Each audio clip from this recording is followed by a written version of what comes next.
പറഞ്ഞ എങ്കിൽ പിന്നെ എനിക്ക് ഓസിയെയും ഇഷാനെയും ഹൻസിയേനെയും പറഞ്ഞൂടെ? അവരാരും എന്നെ ഒന്നും പറഞ്ഞിട്ടില്ല.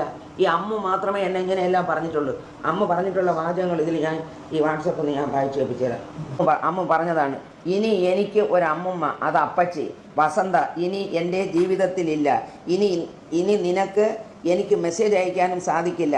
ഞാൻ നിന്നെ ബ്ലോക്ക് ചെയ്യുന്നു. അതൊന്ന്. അത് കഴിഞ്ഞ് നിനക്ക് എന്നും രാവിലെ കേൾക്കാൻ ഒരു അതിമനോഹരമായ പാട്ട്. ഇത് നാട്ടുകാർ കേട്ടാൽ നിന്നെ ചൂല് വെച്ചടിക്കും. അത് ഓർത്തു വെച്ചോ. വൃത്തികെട്ട സ്ത്രീയെ, നിന്റെ എല്ലാ ബന്ധുക്കൾക്കും ഓരോ കോപ്പി വീതം അയച്ചിട്ടുണ്ട്. എല്ലാവരും കേൾക്കട്ടെ നിന്റെ പാട്ട്. ഇതൊക്കെയാണ് എനിക്കിപ്പോൾ ലാസ്റ്റ് അയച്ചത്. പിന്നെ ഇത് ഇത്രയേ ഉള്ളൂ. മറ്റത് എന്തെല്ലാം എടി വസന്തേ, എടി അതേ ഇതേ പിന്നെ അതൊക്കെ. എന്നിട്ട് അവർ ചെയ്യുന്നതെന്ന് വെച്ചാൽ മെസ്സേജ് ഡിലീറ്റ് ചെയ്ത് കളയും. ഇത് കണ്ടോ നിങ്ങൾ? അങ്ങനെ മെസ്സേജുകൾ അയച്ചതിന് ശേഷം ഡിലീറ്റ് ചെയ്യും. കാരണം അമ്മൂമ്മയ്ക്ക് അങ്ങോട്ട് അയക്കുന്നുള്ള കാര്യങ്ങൾ അമ്മൂമ്മയ്ക്ക് ഡിലീറ്റ് ചെയ്യാൻ അറിഞ്ഞുകൂടാ. എനിക്കിതൊന്നും അറിഞ്ഞുകൂടാത്തോണ്ട് എനിക്ക്